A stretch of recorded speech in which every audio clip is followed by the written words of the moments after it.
long, long, long time ago.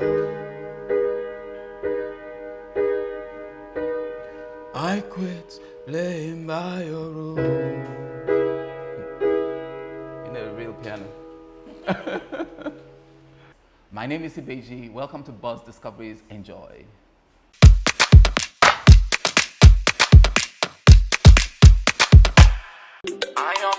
Àyànfẹ́ mi o, ìwọ ni mo yàn, ìwọ ni mo yàn.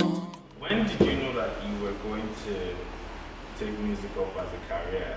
I heard a story that you were playing tennis with a friend one day and you were asked if not music, what else?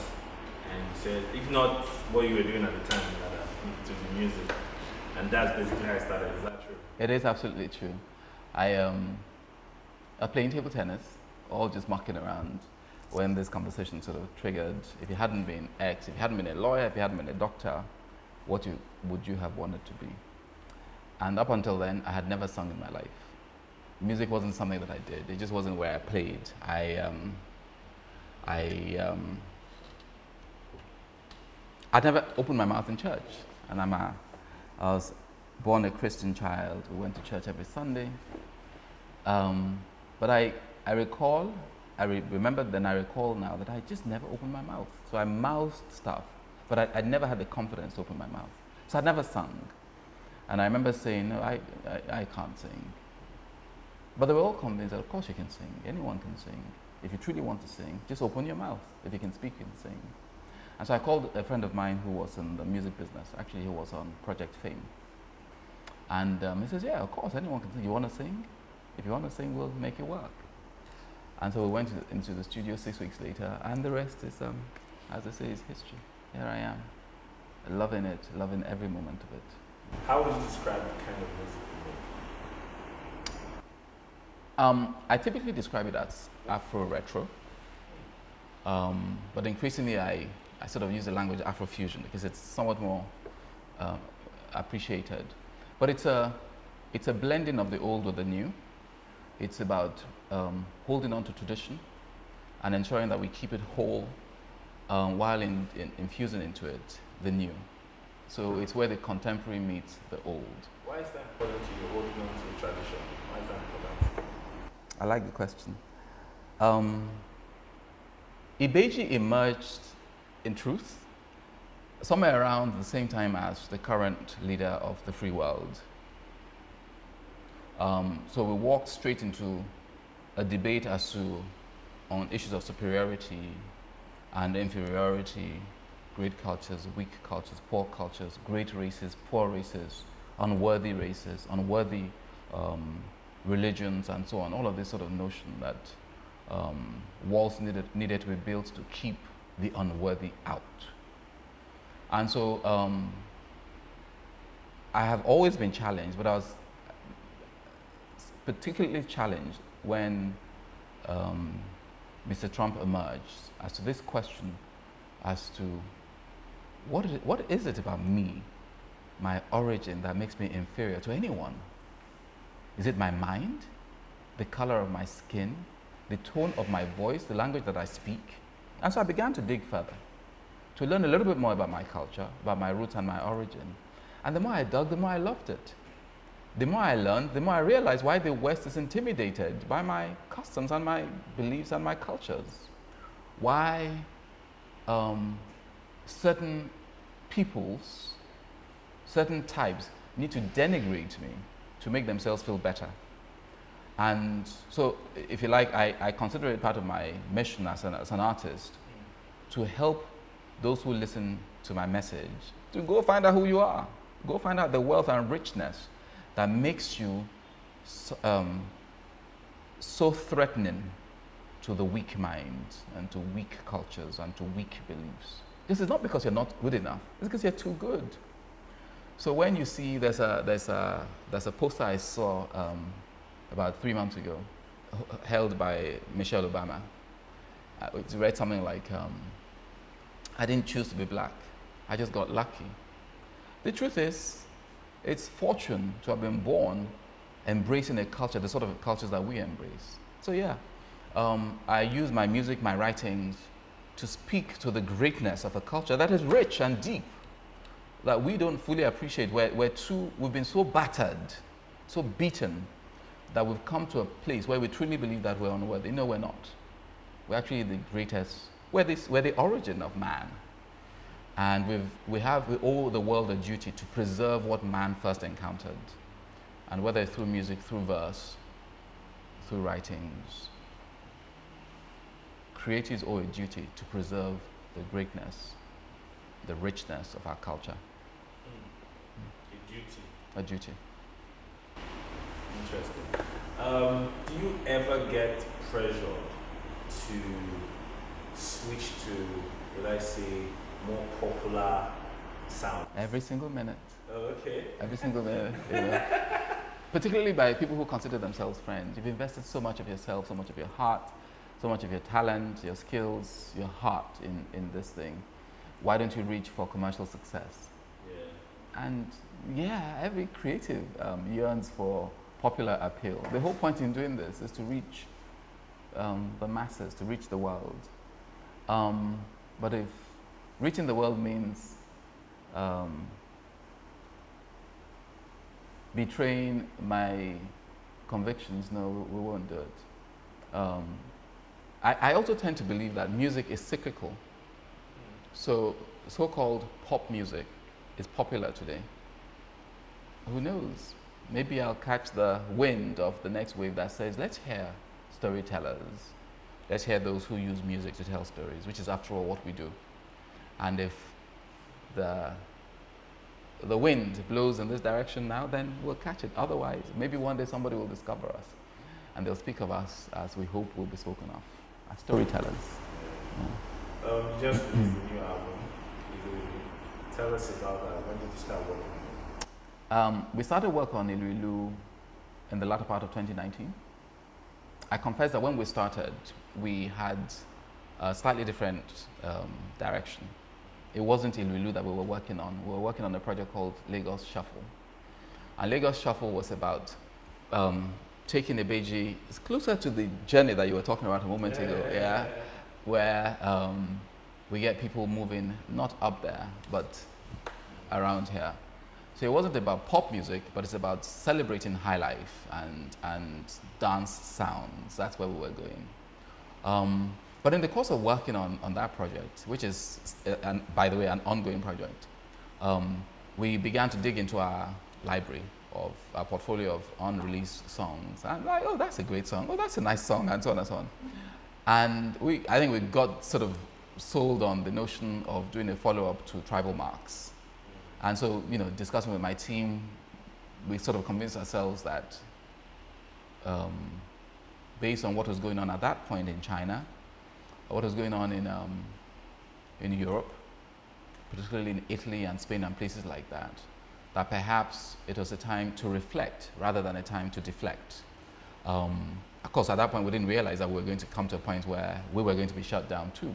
But thank God we did, because in switching the journey, we were able to put together a project which is about reflecting on the nature of man, the experiences of man, the loves, the likes, and so on and so on. And so Iluilu today is in tune with the tone of the world, where Lagos Shuffle might have been slightly off key. Yeah, it's an introspective project. It's about reflecting on love and life and the things that we used to know, the things that we long for and hope for. It's about appreciating and celebrating those who are around us, particularly these very spiritual beings that we're blessed with, mother, and so on. It's about acknowledging journeys, pains, and loves. So yeah, that's how Iluilu came about. So we can still expect Lagos Shuffle? Lagos Shuffle is a sunny album. Lagos Shuffle is 12, 18 months down the road, yes. Fantastic. Looking Yeah. forward to that. This is like, this album's like 9 songs, 0 features. Is that a conscious decision to make it short and have no features? We've never done features. We'd like to do features. We're not quite sure what sort of features. Well, maybe we are. We're just not brave enough to approach those features. 9-track typically we do 11-track projects, but because it's a slightly different variant of music, it's sort of rises and lowers. We thought it might be useful to try something a little different, shorten the journey, and increase the experience. And I like to think that I think we achieved that. Yeah. Yes. The artwork. What were you trying to pass across? The first time I saw it, I was like, I like what I'm seeing, but I don't know what it means. Yeah. I need an explanation. So I'm glad you're here. So what does it mean? What are you trying to say with the artwork? Iluilu for us is a seminal project. Like I say, there will never be a time, there almost has never been a time certainly not one that I have read on record, except in the Bible, and there almost will not be a time like this for another 5,000 years, where the entire universe is experiencing the same thing in the same way. So all of us are experiencing a disease over which we have no control. We don't know where it's coming from. We don't know who it is going to catch, what it's going to do to who it catches. We're all in the same place where you have family that's been taken into the hospital with Iluilu. You can't reach them, so you have beloved people that you love in hospitals, but you can't go to visit them. You can't take fruits or whatever it is. In many cases, in most cases, in almost all cases where people die of COVID, you can't visit a dying relation. You can't take hold of a dead body. You can't bury your loved ones. So people are going into hospitals and it's just such an incredible place to be. And all of us, whether you live in Asia, in Africa, in North America, wherever it is you live, it's exactly the same experience. It was important for us that, as well as pushing out content that speaks to the era, that the entire experience is lived. So Iluilu is, if you look at the album art, it's about bringing good fruit, sweet fruit, the apple, the very first apple ever, the very first fruit that we've read of in all of the holy books, the apple with its sweetness, bringing it to a tribe of 12. 12 is about completeness. I see the world as a complete place. All of us are here for a reason, for a purpose. So the apple is to visit upon the good people of the world, sweetness, and to take us on a journey way beyond the experience of this last 3 months. So that's really what the album art is. Count the number of people it is. Interesting. Yeah. Were you scared to drop this project, seeing the whole pandemic situation going on? Because I know a lot of creatives were very scared to release. Were you scared? Were you bothered? We work to schedules, and we work based on conviction. So when people say, are you sensitive to the market? We are, to the extent that we have to be tonal. We can't be tone deaf. A market that is in a state of reflection can't have visited upon it music that is deflective. Beyond that, no. Putting out a project is about readiness. Yeah, so it's about artistic readiness rather than market readiness. Yeah, we've never pretended to have the biggest grasp over the direction of the market. Beyond, like I say, that general sense that the market is reflective at this stage, is introspective, and therefore be sensitive to where the market is. Beyond that, no, there's never fear about when to put out a project. So can we expect any videos from this project? We've put one out already. Oh, okay. We have a couple of videos that have been shot. We've actually spent the last couple of days shooting some of the sort of bigger budget videos. But yes, many of the songs are, as you know, our music is somewhat cinematographic by nature. We sort of like the big sound and so on. And this particularly so. So yes, most of the songs do have some form of visuals accompanying them. Again, they're tonal, so it's about reflecting the tone of the sound and reflecting the tone of today. So Midnight Strings, for instance, it's a video that I like to put out straight away because I really love it. Speaks to memories. The video for Boda Surajo, which we're currently working on, speaks to hope for Iyanu, the miracles that we're looking to a better day ahead and so on.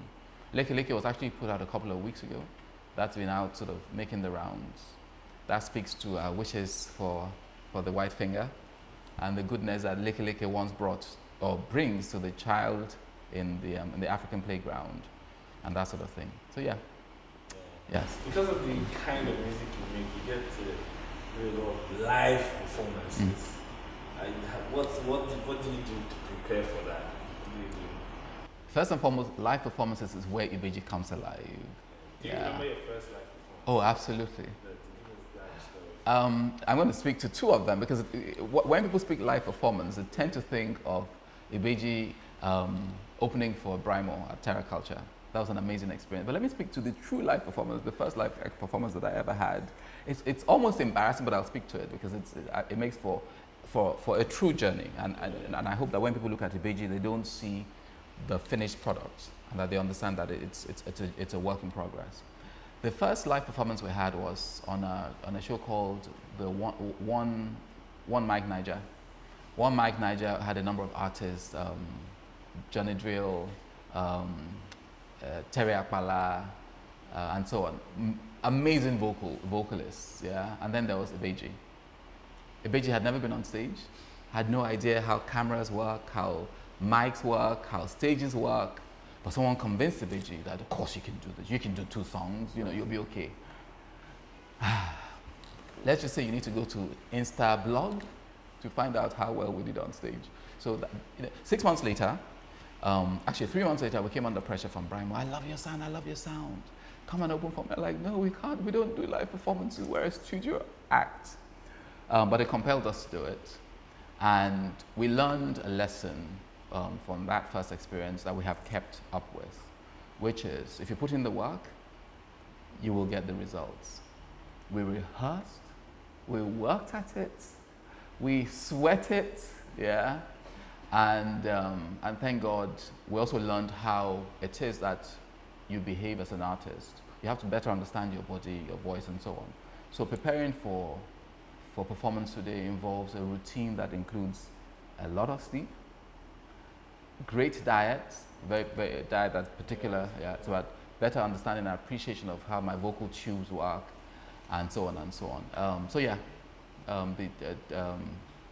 the Brimo Live at Terra Culture, his very first Terra Culture experience was where we first engaged with the audience, and we're very grateful to those who came that night because they helped to shape and create the Ibejii that you see before you today. You seem to have like a great relationship with Brimo. What's that like? It's a great friendship, yeah. Brimo is an amazing, amazing creative. A bit crazy, but his dedication to the craft, the quality of his talent, from writing to his involvement in the creative process, and above all to his performances. There is nothing like Brimo on this continent. So I'm very proud of my association with him. I love his music. I'm a big fan of his works. And I have a lot of time for those who will invest in their craft. So whether it's in creativity, whether it's in business, whether it's in love and life, whether it's to family, if you will invest in your craft, if you will take your duties and your responsibilities with the detail and the dedication that he shows to music, yeah, I have a lot of regard for Brimo. What do you want? What should people expect? Going into listening to you, what should they expect? Let me tell you what we tried to do. Yeah, we worked to. I'm almost embarrassed to say that I've been intimidated by Tribal Marks, my own project. Yeah, and everything that we did was, if you like, to try to assail Tribal Marks. So Tribal Marks and I went to war, and Tribal Marks will say to me, but we're one and the same. I love you, you love me. So don't delay me, Tribal Marks. Give me a chance to move to the next level. And so the first thing I would like the audience to expect and to believe is that we did everything that we could from a technical perspective, from a vocal perspective, from a production perspective, to take to the market a project that we entirely believe in. I'm very proud of Iluilu. I love the sound. I love the production. I like listening to it. I'm now a fan of Ibejii, and trust me, Ibejii is Ibejii's biggest critic. Yeah, my friends will tell you that. But it's also about reflecting, like I said earlier, the tone of the season. We consider ourselves documenters of societal realities. So when you listen to Iluilu, our job is to document where we were pre-COVID, where we are as a result of the pandemic, and where we are hoping that society will go. So the language of hope is manifested in the message, as well as the nostalgia for a season that the pandemic has taken from us. So going to Iluilu, knowing that you and us live on the same planet, have the same experiences. I too have lost people to COVID. Some of my dearest and my most beloved I have lost to COVID. I too have hopes and aspirations for a better world post-COVID. I have aspirations for my nation. I have aspirations for my people. And I'm hoping that when we all wake up next year, that the nation, which for me, for a long time represented the hope for democracy and so on, will have new leadership, and that through that, just the very message of that we begin to build a new world in which we can return to collaborating and so on, a new global experience. Leke, leke, bami, leke. Can you bring the ones I lost back to me? My name is Ibejii. Thank you for joining us. You can get my new project and listen to it at Boomplay.